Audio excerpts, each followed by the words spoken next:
There are two thresholds on Hawkins's map of consciousness that matter more than all the others. The first is 200, the line between force and integrity, between a life organized around selfishness and one organized around truth. Crossing 200 is the most important single move a human being can make.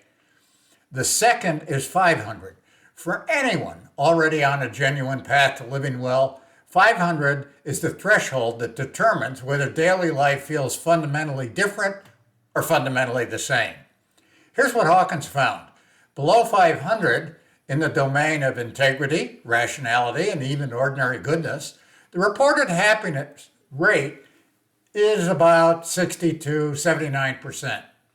However, it still means a life with significant dissatisfaction woven through it. Fear still runs in the background. Loneliness still shows up.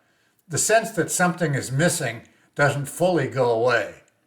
At 500 and above, the reported happiness rate rises to as high as 98%.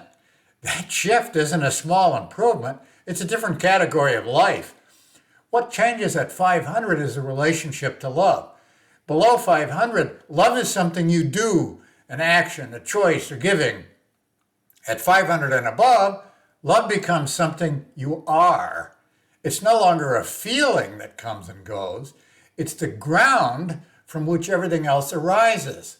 This isn't poetic language. It corresponds to a measurable shift in consciousness, a crossing from the objective material domain into the subjective immaterial one, from a life organized around doing and trying to gain to a life organized around being.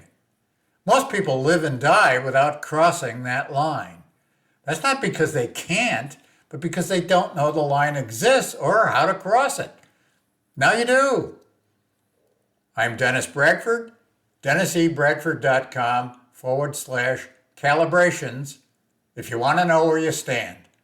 Peace.